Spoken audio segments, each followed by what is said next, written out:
Good to see you.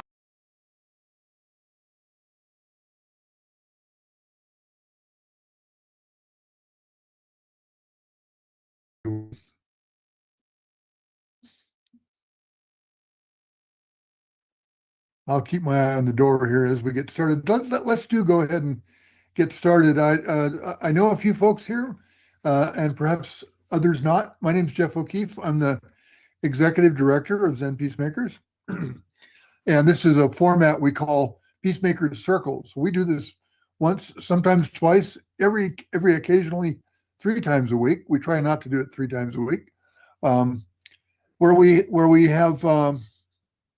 I've told the story so many times that I imagine somebody's heard it. When I first started in my role a little over 6 years ago, the prior ED told me, "Well, you need to have a monthly members meeting." And I said, "What do we do in a monthly members meeting?" "Oh, we just talk about the organization and update people on what's going on." And I did it once, and I realized my next favorite thing to do would have been to pull my fingernails out with pliers. I was bored senseless. So I said, I'm not doing that anymore. Let's get people who are actually interesting to come be with us and talk to us. And so we started that up. And in the 6 years, we've had hundreds of guests in this format. It's been really, really rich. And we get to kind of move around the topical focus areas of Zen Peacemakers. So this could be war and conflict. It could be racism. It could be gender issues, end of life, spirituality, the environment, the arts, imprisoned people, the food insecurity, whatever it might be, wherever our focus takes us. So that's why we're here. So thanks for joining us. Oops. Let's go ahead and start. Jim, did you already start the recording? Let's see.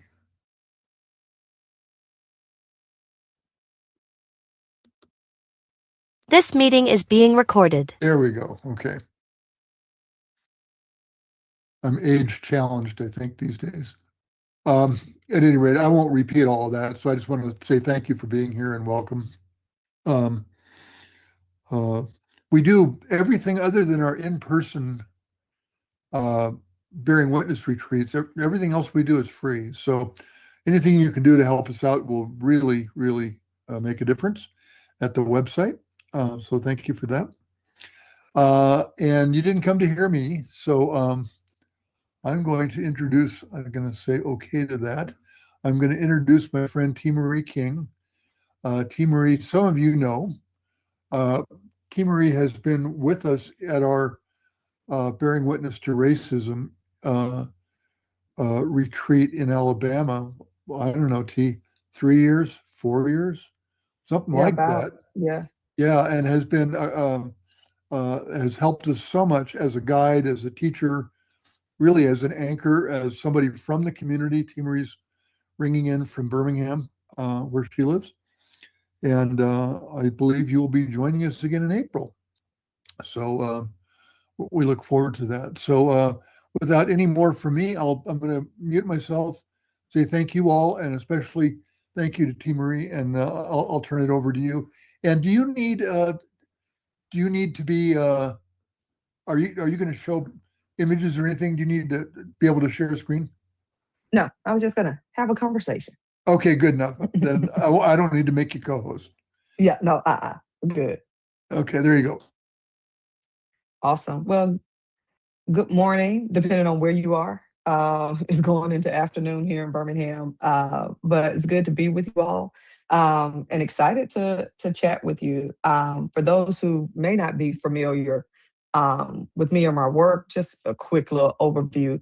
I always say I probably do entirely too much. I wear several hats and have a lot of plates spinning in the air. One of the hats is my 9 to 5 is at a teaching farm in downtown Birmingham. So we work with students and young adults to kind of connect them back to agriculture and where their food source comes from. So I'm over the high school internship and the college apprenticeship program. So we pay students $15 an hour to come learn ag, culinary skills, and then we give them like workforce development, career readiness. So they are wearing me out. We're getting towards the end of the school year. I have 10 students, 8 of them are seniors, so senioritis has kind of kicked in. So I'm kind of all over the place, but they're a great bunch of young people to work with. In addition to that, I am a filmmaker. I did a documentary on Reverend Fred Shuttlesworth that is on PBS. You can check it out if you want to. And then I've done some additional work with PBS's digital studio. So we've done like mini docs on stories around Alabama that we felt were kind of untold that needed to be shared. And then I actually just recently released an episode with PBS last month, and it was on the history of West African griot storytelling. So we interviewed a guy up in Harlem and kind of learning about that tradition. And I'll share that link out as well. And then there's the social justice hat. And so that's usually where I come into spaces like this and kind of share my perspective. I've been doing social justice and racial equity work probably I'm nearing towards 20 years. I know I may not look like I've been in the game that long. I look younger than I am. I think it's working with the kids. But I've been doing a lot of social justice work, and my biggest perspective has always come from, meeting people where they are, but also, what does it mean to be empathetic with others and seeing things from other people's perspective. It's easy to be in our own bowl or our own bubble and how we see the world, and not necessarily thinking about that others may be coming into community with us and coming with totally different experiences. And so I wanted to kind of talk about perspective and empathy with you all, and feel free to, throw a question in the chat, raise your hand, ask a question, and, don't let it just be me word vomiting on you all. Please feel free if you want to engage. So I'll jump right in. So I have a workshop that I do with groups where it's called Your World is Not the World. And I call it Your World is Not the World because, as I said, we have a tendency to think from our perspectives, our experience. And perspective, in light of where we are in society right now, has really been kind of on the forefront of my mind the past several months. And, perspective is how we personally see the world. Empathy is how we choose to understand how somebody else sees the world, right? And so most people think, they're the same as their neighbor or people they may go to church with, but we're not. We all have these different experiences that brings us into these communities that we all are a part of.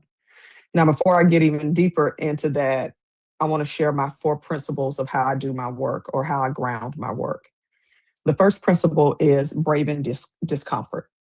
And what does that mean? Braving discomfort. Well, you've probably been in a group setting or may have heard somebody say, this is a safe space.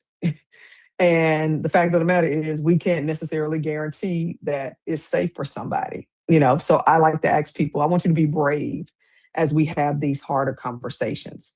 And being brave and braving the discomfort means you're going to probably feel uncomfortable.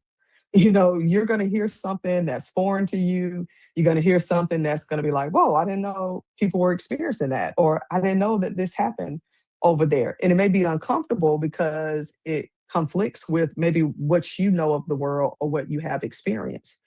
And that doesn't mean that you're unsafe. So when we brave the discomfort, it helps us take that information in, but still move forward and learning more. So we have to brave the discomfort. The next principle that's probably my favorite and I think very important is self-reflection. We have to do the self-reflection work on ourselves so that we understand how we're showing up in community. We have who we think we are, who we think how we present. And then there's the way people actually experience us, right? And so that could be 2 different things. We don't want it to be, but if we're doing the self-reflective work on ourselves, it gives us an opportunity to kind of interrogate the way we think about things. It gives us an opportunity to interrogate how we see other communities, how we see our neighbors, how we see what's happening in the world around us, and how people are responding. And if we start to see things that surface that makes you feel, I feel that way about that community, or I don't know about those folks over there, then you got to do the deep dive with yourself to find out, now, why do I feel that way? Where did that come from? Where am I getting these preconceived ideas about this community? And what we're talking about is, our biases. We got to make sure that our biases about others, other communities, do not cause us to make mistakes with people. And we have to be careful that when we cause mistakes with people, we don't want to lead that into an opportunity for discrimination to happen, right? So when we deal with our own biases, it helps us see the world and our friends and our neighbors a little more clearly. So we got to brave the discomfort. We got to do the self-reflective work. And then we got to do something that I don't think we do very well as humans that we could definitely improve on. And that's listening. We have to do deep listening with people. A lot of times when we're in conversation with folks, we're listening to respond. We're not necessarily listening to learn. So what does it mean to slow down and say, you know what, let me learn from my neighbor. Let me actually try to understand what is going on. I saw the importance of deep listening. I used to work with a nonviolence institute out in South Dakota in the Black Hills. And we would go up there for like 2-week stints in the Black Hills, no cell phone service at all. So you had no other choice but to talk to the people that you were there with, or you can go out in nature and hang out with the animals. But, you had to actually sit there and listen to people. And people were hearing people who had, ideas about certain things that were completely foreign or against ideas and things that they held important. And, after about, Jeff, I say about 3 days, the niceties wear off and the boxing gloves come out of everybody's suitcases, because it's like, no, this is what I believe about this, and this is why this is important. And somebody else has that same, fire about another issue that's important to them in their community. And you have to learn how to listen to people. It doesn't mean you're wrong. It doesn't mean the other person is wrong, but it may be a different perspective that you haven't been exposed to. So we have to take the time to do the deep listening with our neighbors and our community members. And then the last one is proximity in action. Now, if you've traveled to Alabama on one of the trips, then you probably have been to Montgomery and are familiar with Brian Stevenson and the Equal Justice Initiative. And one of the things he talks about in his work that I completely agree with is the importance of proximity, being proximate to communities or people who have been historically mistreated, marginalized, or oppressed. The other piece that I like to add on to that is the action piece, because it's very easy, to get proximate to people. It's easy to do a tour. It's easy to read the book, to go to a lecture, to watch a film. It's easy to do that. And you get proximate. Oh, okay, I have more information about this that happened. But the action piece, that's usually where we get hung up as people, is we don't do anything with what we've learned. And what does the action piece look like? The action piece could be as simple as, sharing with your family what you learned and saying, we're going to do this now. We're going to reach out to that family across the street that we've never spoken to. The action piece may, I actually need to talk to my city councilor about this thing that's happening here that, it actually does kind of bother me and is bothering my neighbors. So it's identifying what is the action piece that you can actually go and do something about. Being in this space of social justice, a lot of times it's easy for community members to lean on the organizers and the activists. And it's like, hey, you're all already out there being active. You should look at this issue as well, or you should take this on. You should say something about this. And it's like, yeah, we can as individuals, but it also helps when you have numbers behind you. It also helps when you have larger community folks that show up and say, you know what, this is very important to us as well. And we want to see this changed or pushed. So again, those 4 grounding principles I have that I think are, applicable to everybody is braving discomfort, doing the self-reflective work, deep listening, and proximity and action. So thinking about perspective and empathy and what does it mean, and today, um, we have to remember and understand that we're all coming from different perspectives. So think to yourself, have you ever been completely sure, and I mean completely sure, that you were right about something? Like you knew without a shadow of a doubt, whatever the thing was, I know exactly what I'm talking about. I'm completely right. We've all probably been there. And we've all probably realized on some things later that we actually weren't completely right about something. We may have had a piece of it, or we were right about some things, but we may not have had the full story, right? So then you got to go back and see, okay, well, what did I miss? What did I not know? And that happens in our society all the time. That gap between what we think we know and what is actually true sometimes is where that perspective and empathy can live. When we're open enough to say, I actually may not know everything about everything happening everywhere, that is okay. How do you lean in to find out what are those missing pieces, right? There's a quote that I love to quote. It's from an animated series called The Boondocks, and it's the absence of evidence is not the evidence of absence. And what does that mean? Just because you don't see something happening does not mean it's not happening. We're all on this Zoom call right now, but there's people in your life that you love who are doing totally different things that you actually don't know what they're doing right now. And that doesn't mean they're doing something bad, or maybe they're not at work or whatever, but you don't know exactly what they're doing. So the absence of evidence is not the evidence of absence. When we see a community complaining about an issue that they're not being seen or they're being taken advantage of, just because you haven't seen that with your own eyes does not mean those things are not happening. So that's where empathy has to surface in us to make sure we're being sympathetic to people who are actually experiencing different things, right? We have to make sure that our perspectives, even though they're shaped in where we grew up, the things that we've experienced, the things that we may have survived, the encounters that we have to be careful that those that are around us have not had those same things. But we also have to be careful that we don't use those experiences that we've had as a way to categorize or treat people differently. I think about growing up. Me and my sister, we're 10 years apart. We say we were raised only children, because by the time she was turning 8, I was turning 18 and moving out of the house. So we had two totally different experiences.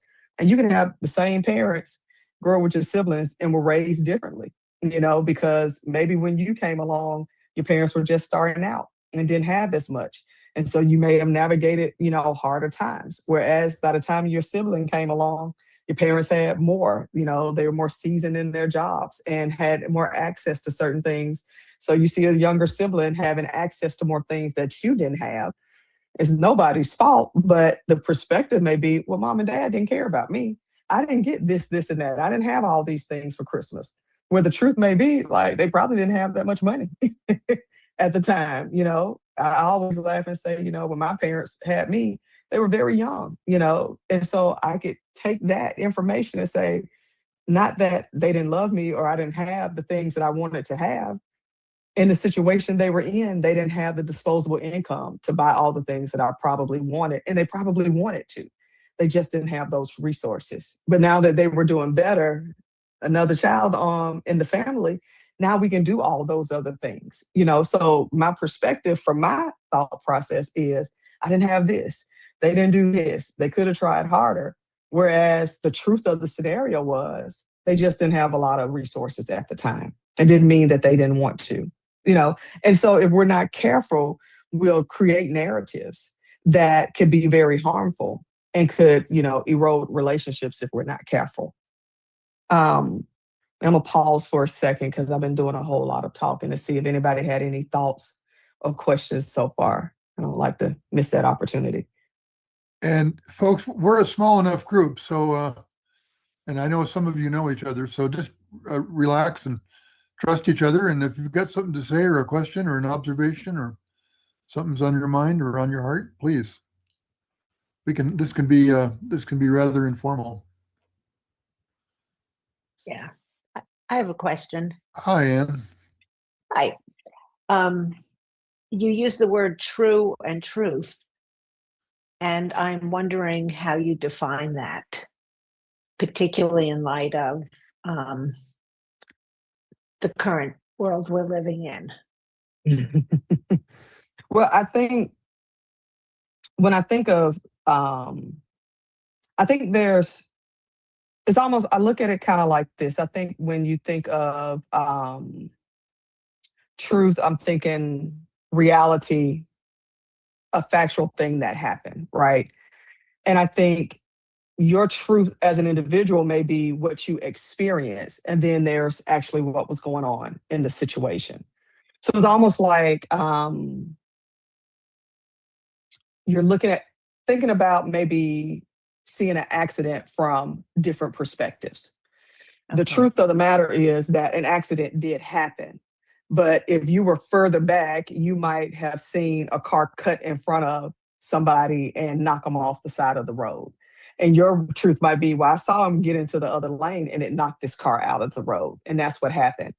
But somebody maybe next to him saw they were actually trying to dodge a tire that popped off of another car, and you might have not seen that perspective. So it's almost like people say, my grandmother used to say, there's three sides to a story. Is your side, is their side, and then there's what actually happened. Right. And depending on where you're standing in that story is what you see, And I've learned from, and thank you for that question. That was actually a very great question. As a storyteller, as a documentary filmmaker, the biggest thing is you want to tell it correctly. The nail in the coffin is somebody saying it actually didn't happen like that, and now it tears apart your whole your thesis and idea and your story. When we were working on the Shuttlesworth film about Reverend Fred Shuttlesworth, our biggest thing was we have to talk to people who were there. I don't need somebody telling me what they think happened, what they read happened. I need folks to say, I was actually there and I experienced this and saw this. And I remember being I want to say I was in Florida, doing a screening of the film. And at the end, a bunch of people asked questions. We talked about it, great time. And then this older lady sitting in the back raised her hand and she said, I don't have a question, I have a comment. And, open it up for her to say her comment. And she said, I'm from Birmingham. She said, I was there. She said, and you told it right. And I was like, whew, okay. I was like, this could have went so different, but to be able to have somebody who had moved away from Birmingham, who lived their own, adult life somewhere else, but was able to say, I was one of the children marchers. And that's exactly what happened. And thank you for telling it correctly. Meant so much because it meant I was able to remove my own biases from how I was told the story and say, no, I got the folks who actually were there and had the experience to present a truth of this person's life. If that makes sense for everybody. Great. Any other thoughts or questions right now? No questions. No question, but I do like the parallel, the analogy, I guess, or I don't know. But with the Zen makers, three tenets. Starting with not knowing, bearing witness, and then social action. I equate the not knowing with kind of braving complexity, and even with self-reflection, because if you are self-reflecting, you realize that there's a lot more that we don't know than what we do know. Absolutely. And starting that, and then I like that kind of the bearing witness, because it's not that I don't know, but I am here, and I can share, what I see and how I'm currently presenting myself. The the challenge, I think, as you talk about, and also with some Zen peacekeepers, that social action. That how do you come up with compassionate social action that it's not just something for you to do, but something for the group that you're with can kind of engage with as well. So I just a comment that I obviously I think that's probably why you were invited, because your message does align with the Zen peacekeepers. But I just wanted to comment that I saw those kind of connections and appreciate them. No, thank you for saying that. You're so right. When you think about social action and how do you bring community in, I was actually on a call with somebody yesterday who I met on a tour. They were passing through Birmingham, and he reached out and he was like, how do I bring the community along? Like, I see what I see happening in my community and I want other people to be involved, but he's like, I'm having a difficult time getting folks to engage. And I said, well, nothing moves outside of the speed of trust. Right. And a lot of times, a lot of younger organizers, they're excited. They got all this fire. They've learned about this new issue and they think it sucks and we need to change it and they want to burn it all down, and it's like, okay, it don't work like that, and I was like, you have to connect with your community at the speed of trust, which means you got to go in there and put some sweat equity in. I call it, with the students I work with, I have to make love deposits, right? And so, we all are former teenagers, right? I'm not the only one. So, teenagers are, some of the toughest people, I think, on the planet to connect with, especially once they get around at 14, 15, 16 years of age. They think they know it all with all their life experience that they have at that time, and they know exactly what they want to do and they know exactly what's wrong with everybody else. And then I'm tasked with guiding these young people and trying to point those little feet in a good direction. But they don't know me, so I have to build trust. So I have to do things along the way to build trust, to let them know I see you, I understand you, I accept you. And over time, it gets to the point where now they're coming to me for advice. Or, Miss T, I'm thinking about doing this. What do you think? Should I do this? And it's like, no, actually, I don't think that aligns with what you say you want out of life. So let's look at this. Now, if I would have said that months prior, oh, she don't know what she's talking about. She doesn't know me. But when you take time and you make deposits in people's love tank, I think it gives you the credibility to be able to say, hey, let's look at this over here. So when I'm tasked with going into a community and working on something, the first thing I do, I call it staples. I look for the staples in the community. I'm looking for Miss Johnson, who had lived there 30, 40 years. I'm looking for that football coach that had coached everybody who played Little League up to high school. Like, I'm looking for the people who already have the trust in the community. And those are the folks I start working with first. Those are the people who, if I can get them aligned with me and see, hey, this is the issue I see and I want to address, would love to do it with you all. Is this the most important issue with you all right now? And sometimes it's, actually, we've been wanting to address that. And sometimes people are like, you're right, that's a good one, but this over here is actually more important to us right now. That's what we want to work on. And then sometimes you got to take also, your cues from the community and say, okay, well, let me see if I can support on this end. I was doing some community work one time, and the organization I was working with, they was like, T. Marie, we're going to offer this, this, this, and this to the families. And it's your job to go out there and connect with the families and bring them folks into the resource center. Okay, great. I spent 6 months, everyone, going door to door, just knocking on people's doors. Hey, is it okay if I talk to you and see about XYZ? We're doing this thing. Would love you to be involved. And some people were like, get off my porch. I don't want to talk to you. I don't know what you're doing. And it's like, okay, sorry to bother you. And some people was like, sit down. How much time you got? And then they would give me all the issues that they had with everybody from the neighborhood president up to the mayor, and I would listen. But what I consistently heard over those 6 months was the kids don't have tutoring at the schools. They would hear all the things I say I'm bringing, and they'd be like, okay, that's great. My kid needs tutoring in science. My kid needs help with reading. My kid needs help in math. And when I went back to my supervisor, I said, okay, I know we're bringing all this other stuff. Can I bring tutoring in as well? Because that's something so many people keep saying. And my boss was like, well, if you can bring it and don't cost us any money, whatever. And I was like, all right, let me figure that out. And what I know for sure is college students are going to need community service hours because many of these college students are going to pledge a fraternity or sorority. So I hit up all the colleges around us and was like, I'm looking for tutors. Get your community service hours. I'll write you a recommendation, but you got to come tutor these kids in these subjects. And for 4 years while I was at the organization, we had a year-round tutoring homework clinic for students, which gave me so much credibility in the community because not only was I running this resource center that was bringing arts and cooking and sewing and all these other things, it was, hey, she listened to what we said and actually made it happen.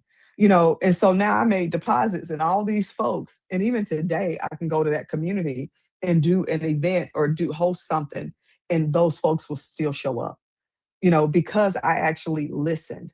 I didn't go with just what I thought. So I think when we're creating action, whether it's, people focused or social justice focused, it is listening to the people who are a part of that community and bringing them in to be a part of it.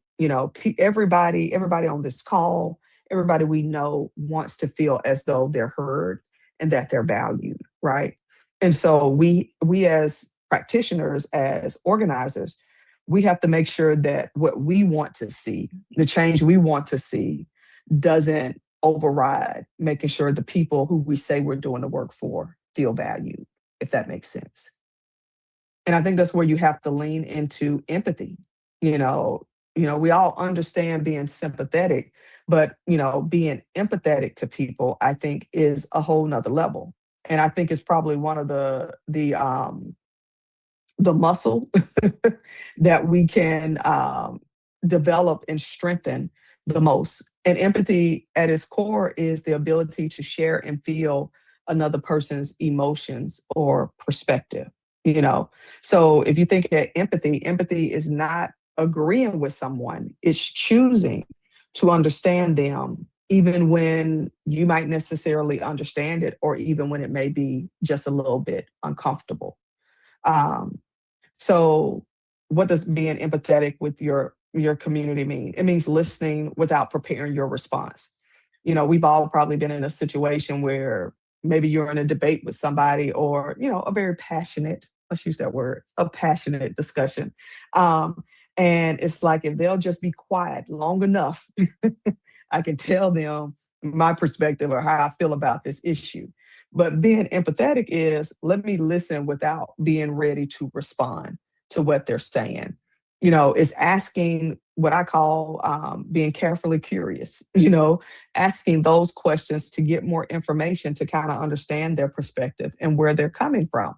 Because you might need a few additional, tidbits to understand, oh, okay, that actually happened, or they experienced that.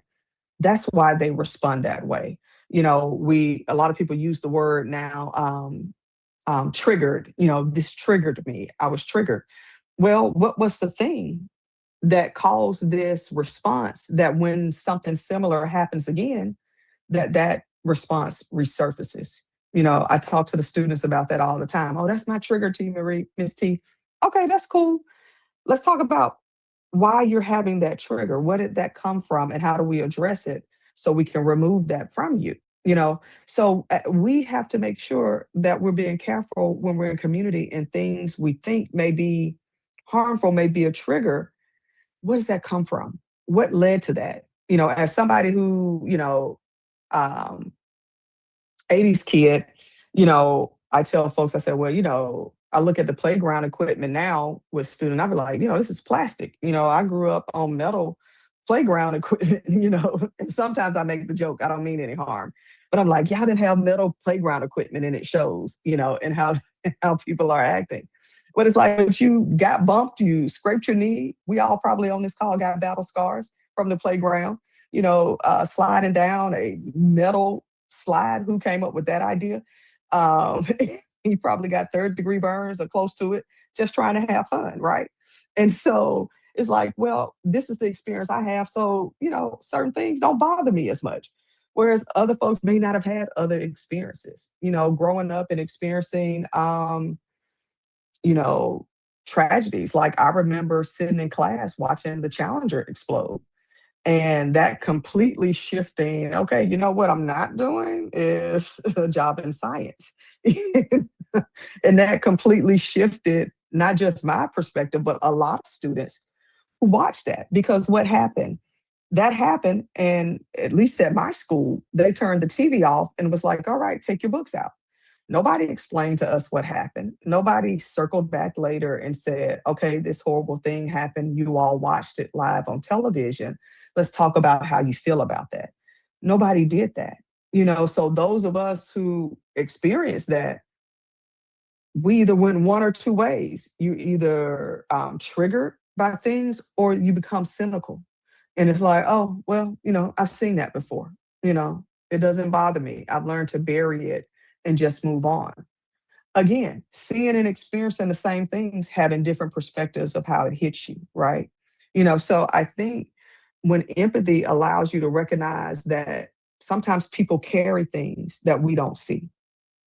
I always tell folks, we all, in any community space that we come in, we're all bringing baggage that's invisible. We all have this invisible luggage that we take with us, that has our baggage, that has the things that we've experienced, all those things that we're bringing into community. And if we're not careful of going through that baggage and saying, okay, why did this affect me this way? And why am I continuing to allow this to impact the way I see these other community members or how I show up in this space? Or maybe it's affected me so much that I probably don't need to come back to this space until I've dealt with whatever it is that's making me feel a certain way. Empathy requires effort. It actually requires effort. And sometimes we have to slow down long enough to actually practice it, to see things from other people's perspective. And I'm going to take a pause just to see where we are. Yeah, anybody has a comment or a question or something to share, please. Yeah, I think that the Challenger example is a pretty good one. I think that the message becomes like, we don't talk about uncomfortable things. We just pretend we talk about uncomfortable things. Absolutely. Absolutely. Because it's easy to be like, oh, that didn't bother me. Or, I said something about that. I feel this way. And it's something a little cutesy that you came up with so you can end the conversation.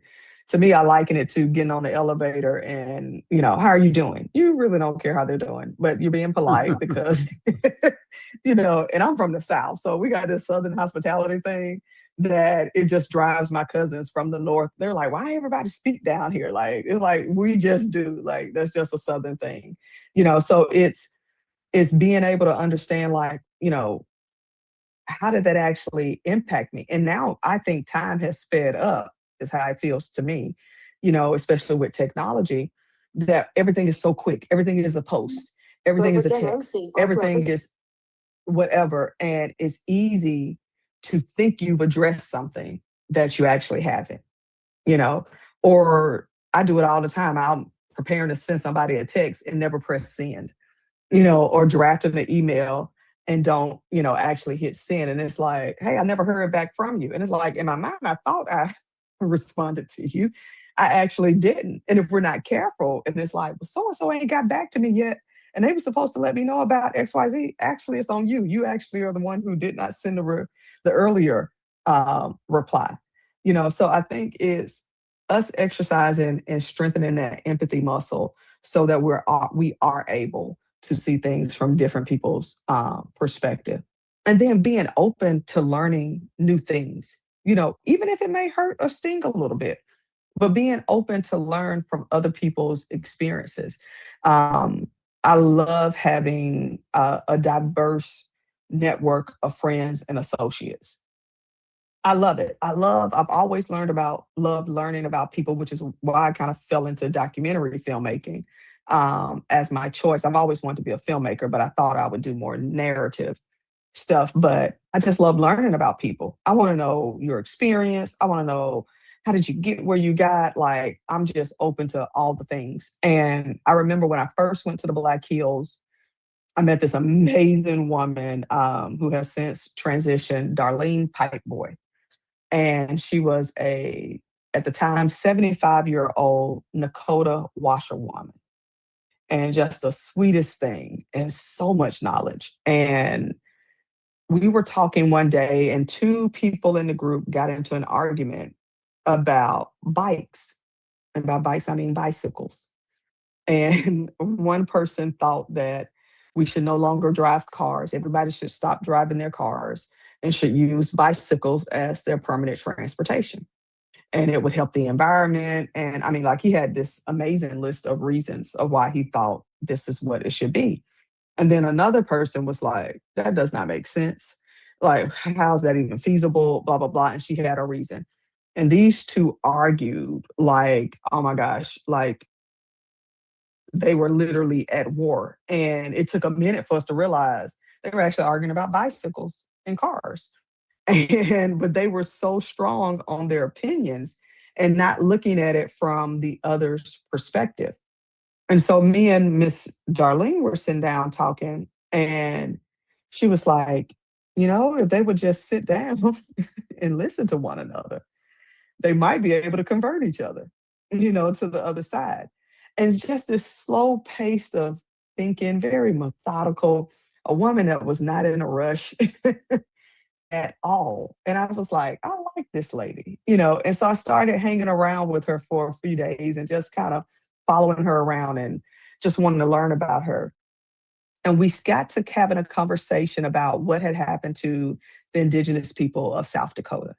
And it was my first time in South Dakota, so I was learning a lot and their feelings about land and all these other things. And she asked me at lunch, she said, I've heard a lot of people today talk about reconciliation. What do you think about reconciliation, T. Marie? And I said, well, I think it's, the thing. Like, we need to figure out how to reconcile and all these answers I had. And she was like, interesting. She said, what could be given to you to erase what has happened to your people? I was like, I'm going to have to think about that. So I went and sat by the river. True story. I actually did. I went and sat by the rapid river for probably about 2 hours. And then I heard the dinner bell. I went up to meet everybody for dinner, and she was sitting there. She started tapping the table, the seat next to her. She was like, come sit next to me. And I went and sat next to her, and she was like, have you figured out what it would take to, erase what has happened to your people? And I said, I couldn't think of one thing that could be given to me. She said, then what are we working towards? And I was like, I don't know. I need to figure that out. And as I thought about it, and I didn't figure it out by the end of the trip. I promise you I didn't. This is probably a year later. And I finally, a year later, was like, I think I know at least what I could be working on. And I was like, we got to get better at being in relationship with one another. How can we truly address anything if we don't have relationships with people who are not like us? And it's so easy to say, oh, we're all the same. And in ways we are, but we all have very different experiences, lived experiences, backgrounds. Some people's family and relatives come from other nations, other countries. Some people's family were born and raised in a certain place. Even in the US, regionally, there's different things culturally that you experience or know or are used to or will accommodate. But if you don't have relationships with people who are coming from different perspectives, where could that empathy go and grow? You have nothing to put it up against, right? So I started getting very intentional. I always have had a diverse friend group, but got very intentional about, wait a minute, who's missing? What perspective is not connected to me? I want to make sure I'm, even not just an organizer, but as an individual, empathetic to those around me who I share community with. So I got very intentional about who I was in relationship with, who I knew in my community, and not in a fake way of trying to befriend somebody, but genuinely wanting to know. I was on a panel with a Jewish fella, and after the panel, I was looking at him and I was like, I just realized I don't have any Jewish friends. I was like, and I want to change that. So we're gonna go to lunch. And he was like, oh, okay, we'll go to lunch. And it's like, he's like early 80s, like literally. And we went to lunch and hit it off. We had the most amazing time. We spent like 2 hours talking about presidents, like the most random conversation, but that's where it went. But we got so close so quick and got connected. We started sharing book recommendations. And he's like, well, I just read this book. You should read this. Hey, I just finished this book. Have you checked this out? And when the Jewish day school in Birmingham started getting bomb threats, and he called me and he said, T. Marie, this is what we're dealing with. He said, is there anything you all, in your community can do to support us? I said, we can come and stand with you and support whatever it is you're doing. And he was like, would y'all do that? I was like, absolutely. And I rallied my friends and we showed up and protested with them. That wouldn't have happened if the bomb threats happened before the relationship did. And a lot of times things happen in our communities and we don't know how to show up. We don't know how to be an ally because we're not in relationship. And I think I would have been concerned anyway. But the fact that I had built a relationship with this person, I was very concerned about how he was doing and how his family was experiencing that. And hey, how do I be there for you? How do I support you all? Well, this is what we need. Okay, me and my folks, we're coming, right?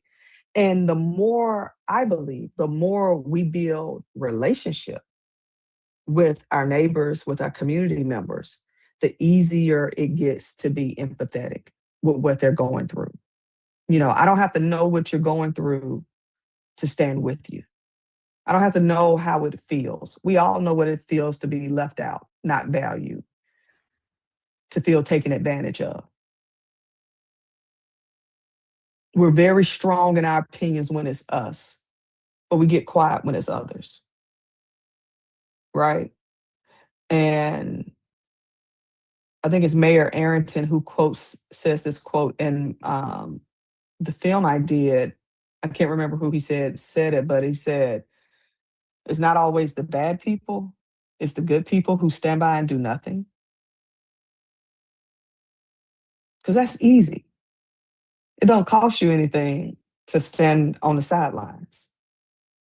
But to actually get in the game, to get in the fight and say, I'm standing with my brother, my sister, my friend, my neighbor, because it's what's right, that's a hard choice to make. But it shouldn't be. If it's your children, if it's your spouse, for some of us, if it's your dog, if it's your puppy, I tackled a pit bull over mine before, and so why can't we have this same fire for our community members? Well, it's because we don't know them. It's because we're not in a relationship. That's what's missing. So, and I don't even know where that tangent came from, but I feel like when we build community, it has to start at the base of what we say is important, and that's humanity, right? And empathy builds that bridge for us to get there.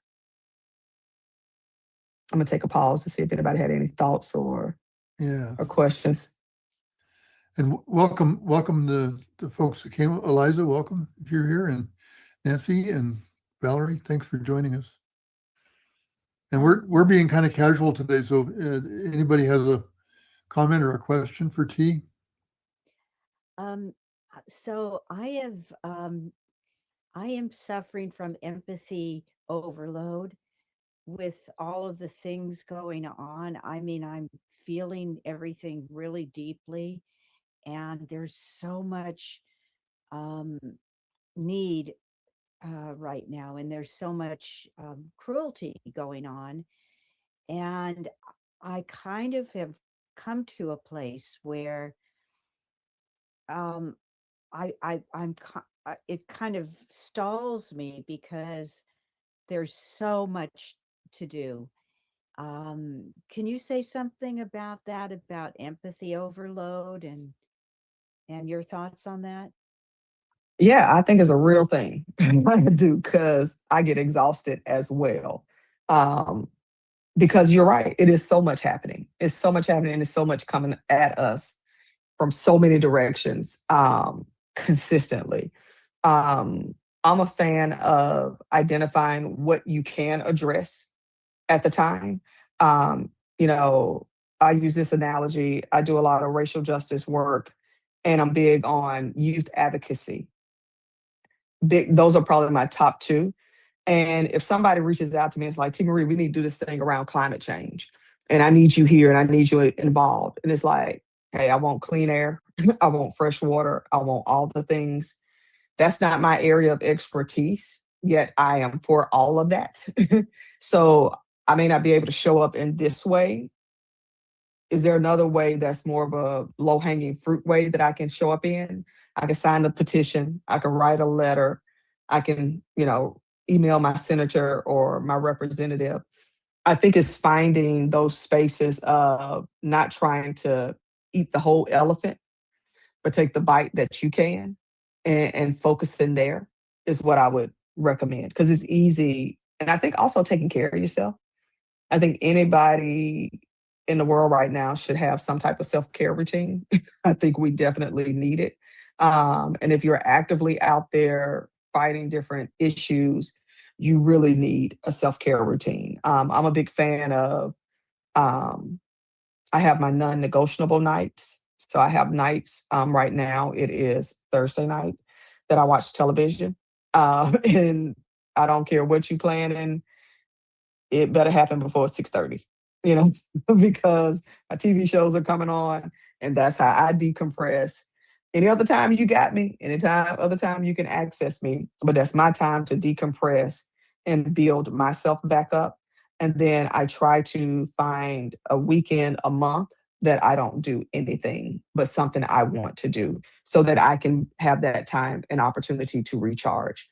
I think it's easy to get into work and get burnt out, um, very easy. I mean, even I would say 10 years ago, I was learning how to find the harmony, because I don't use the word balance anymore.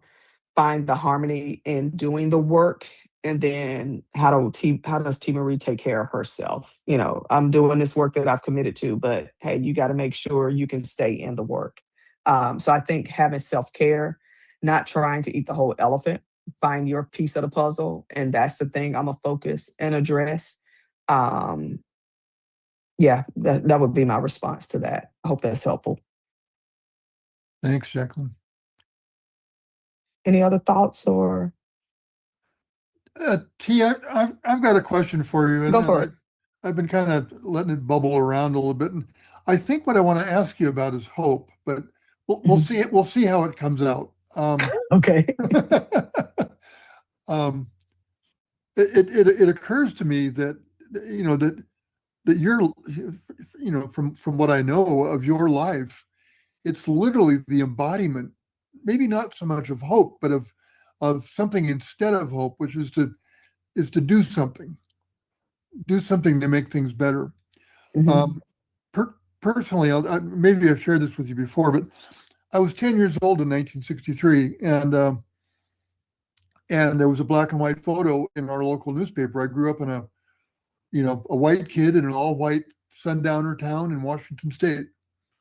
And the black white photo was from Birmingham with kids being fire hosed by the fire department, and it changed my life.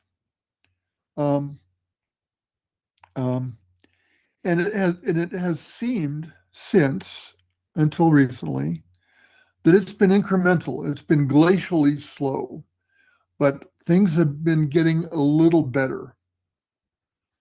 1964, 1965, we had some big steps, and there have been a few more since then. Of late, it feels to me, and I don't want to sound hopeless. I don't want to make anybody else feel hopeless, but it feels like the license that people are experiencing to come out and be cruel and violent and ugly and mean. Mhm. It's just it's hard not to see that. And I remain hopeful. I'm just wondering if you have any thoughts about all of that. Do you think do you think things are getting better?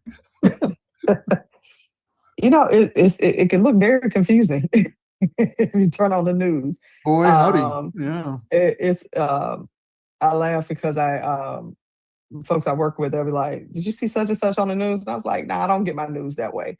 I don't let it, just run. I have to protect this up here." I am hopeful because I meet folks every day who want to see something better.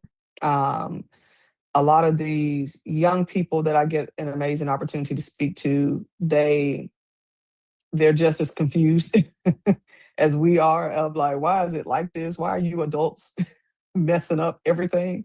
Is usually what I get from middle school kids. But them wanting to see better and create better. I also have to temper how bad I think it is a lot of times up against some of the foot soldiers I know that are still living, who were probably in those pictures that you saw. And when I see them say, you haven't experienced bad, sometimes it puts things in perspective because, my house wasn't blown up with dynamite. I wasn't in that church. Um, I didn't get hit with the hoses or bit with dogs or experience, terrorism by the police. I feel so blessed that I know so many folks from that time that are still with us who I hear their stories and it's just like, what? Like, oh my gosh. But they had learned this resolve. It knew how to navigate it. Like, it's like, this is just what you do. You navigate it. You pick up, not saying that it was necessarily healthy and, not receiving counseling and things of that nature to deal with those traumas, but they forged ahead, and they kept fighting.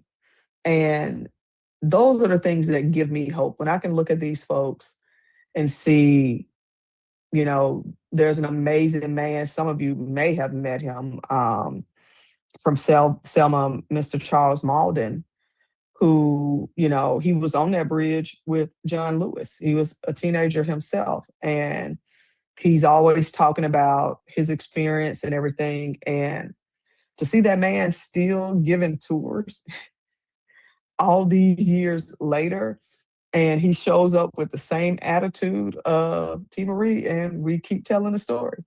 And we keep showing up. And it's like, man, Mr. Malden, you've done your part. You literally have done your part. You stood on the bridge. You were beat. You've experienced all of that. And you still show up. And he was like, yeah, I'll continue to show up. And that's a part of, for me, that hope of if people like Mr. Malden continue to show up, if people like this man by the name of Jeff Drew here in Birmingham. His family were very involved in the movement in Birmingham, and his mother was so fair-skinned that she could actually pass for white.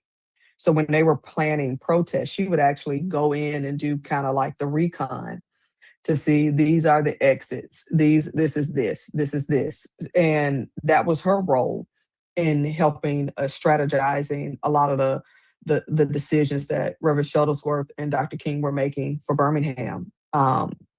People like Shelley Stewart, who was a DJ in Birmingham, who worked with the ministers and would play the code words or code songs over the radio so that people knew, oh, today is today we're actually marching. And him actually having the Klan show up at the radio station to come kill him. But he had an amazing boss that just so happened to be a white man that was like, I'm not sending him out. If you got to burn it down, you have to burn it down with all of us in here, but I'm not sending him out there. So people who were able to stand up to that type of stuff, to me as somebody from Birmingham, I see it almost as an honor to walk in their footsteps personally. Because I feel like I come from a people in a community of fighters, of resilience. And to me, I look at the work that I do as this is my leg of the race to run. That don't mean it's not hard. That doesn't mean I don't get tired. And that doesn't mean I don't get mad and throw a temper tantrum every now and then, because sometimes I really do get upset about stuff. But I remember, okay, who are we doing this for? There's a whole generation coming behind me that are looking at me and wondering, is it worth it? Do we continue to fight? But I also had an amazing grandmother who believed in the importance of taking care of others. And I watched her throughout my whole childhood, taking care of people, whether they were church members, whether they were neighbors, whether it was the mean guy down the street who wife passed, and he just mean because she's not there anymore. And she'll just go put a 7-Up cake, on his porch, And so just watching that level of freely giving love to people, I think is what shaped me. But I think also being in community with people like you who also get it and who are also trying and striving to be better every day is what keeps me hopeful in the work. Thank you for that, T. Mason, I think I saw you had your hand up a little bit ago. If you want. Yes, thank you, Jeff. I kind of wanted to mirror what something Jacqueline said earlier. That is the empathy overload. I think a lot of us, excuse me, are suffering from the empathy overload. And I don't have any answers because there is so much that's going on. But one of my friends managed to drag me out to a regular Wednesday demonstration group where we stood and held signs, and that meant something to me. It was small. It was really small. We stood there for about an hour and talked to each other and waved at cars that honked in support and waved at cars that were angry as they went by. And it was a little thing. It was nothing like T. Marie. You've done some just amazing big things. And maybe someday I might do some kind of big thing. But in the meantime, I think that doing the little things really makes me feel like I'm doing something. I mean, I'm limited on the whole world is like it's on fire, and it's very scary. But if you just for me, taking a step to do what I think might improve the world is very meaningful to me. So, Jacqueline, I understand where you are with empathy overload. There's too much. I completely hear you. And I think, even the little things are not even so little. They really aren't. They're big because you don't know what you're showing up and holding a sign did for somebody who was watching you, who you didn't know were watching you. You know what I'm saying? It might seem a small action, but the impact could still have strong ripple effects, right? And I think it's those little things that continue to add up that push us towards that change that we're looking for in our communities. And your little thing might be, you know what? I'm going to send all these senators a postcard and let them know X, Y, and Z. But I've also met senators and representatives who are like, T. Marie, I can go a whole month and not hear from any of my constituents. And nobody's writing me, nobody's emailing me. And that's something that seems small, but if they get 30 of them, it's like, well, hold on.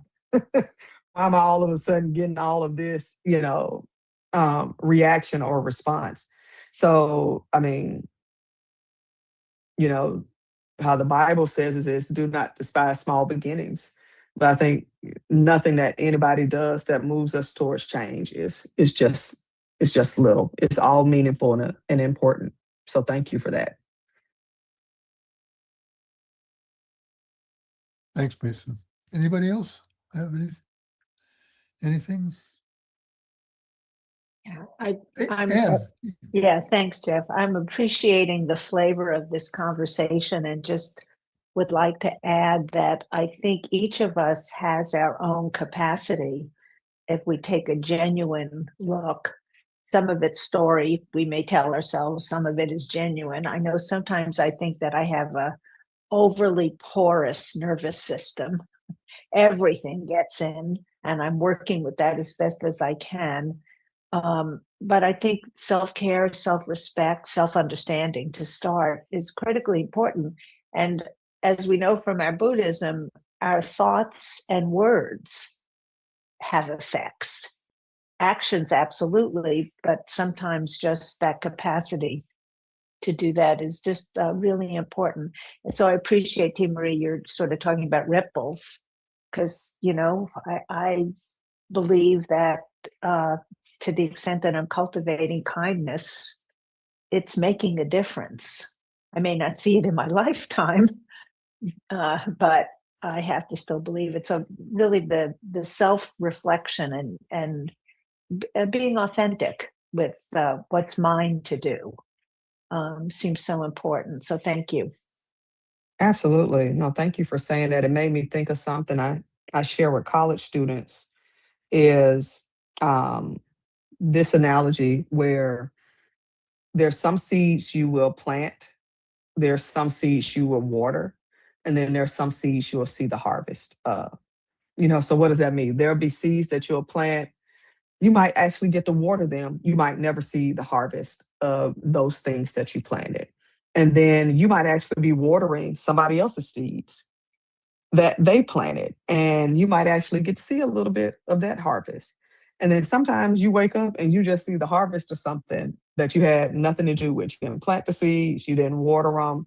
Like I completely benefit from those foot soldiers, from those young kids who marched out of that church, those churches in Birmingham, and who met those hoses and dogs and went to jail.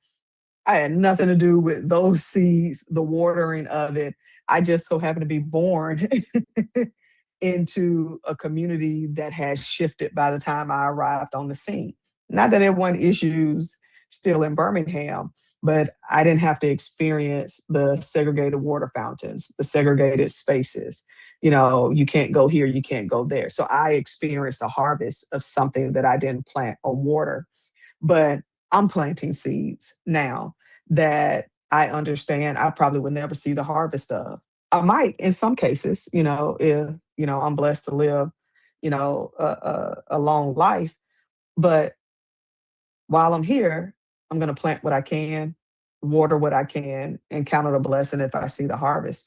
And I think that's how we experience life. There's a beautiful woman who just recently passed in Selma, Miss Joanne Bland, who was the youngest marcher. I think she was 11, might have been younger than 11 in the Selma to Montgomery March. She's the youngest marcher.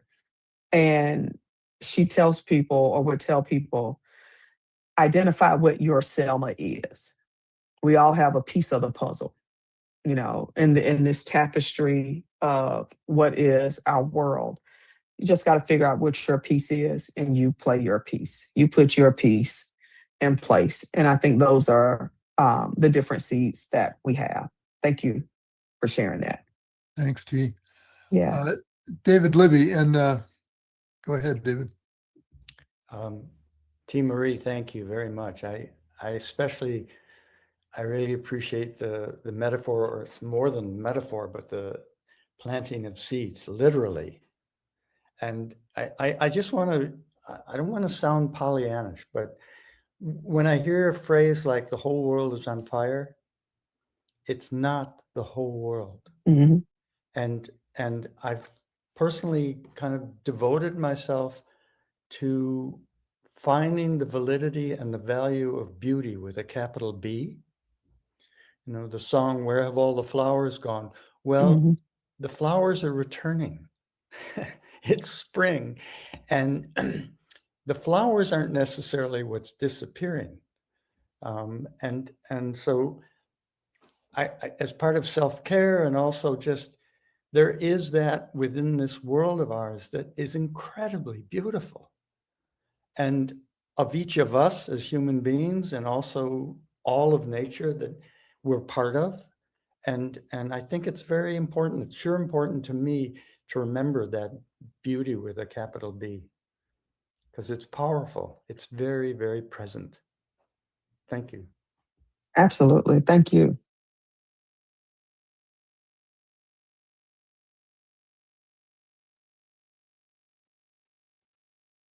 Any other thoughts or questions?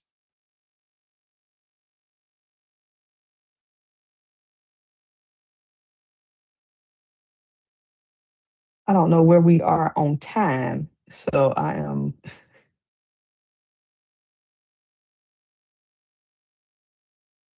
Thank y'all for your comments. Thank y'all for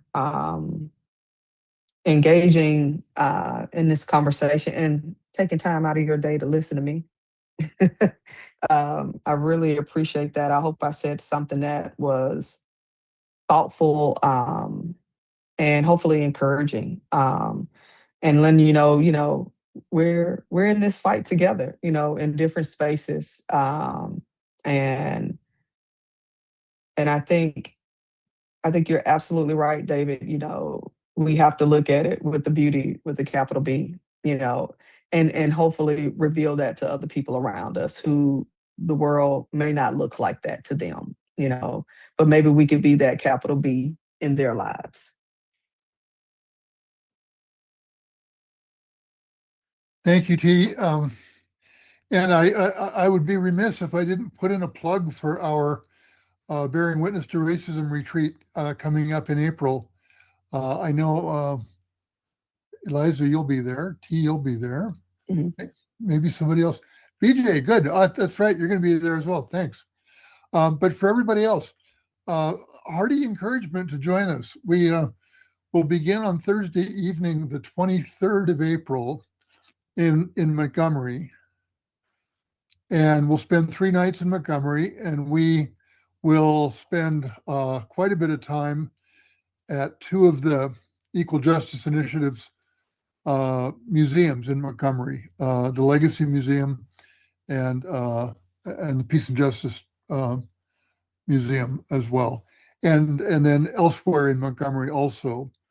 And then and we're working on some other things too that I won't detail here, but and then on Sunday we'll go to Selma, and we've been in Selma every year for the last few years, and have slowly begun to make more and more relationships and connections in Selma with clergy and civic leaders, the mayor, and others in Selma.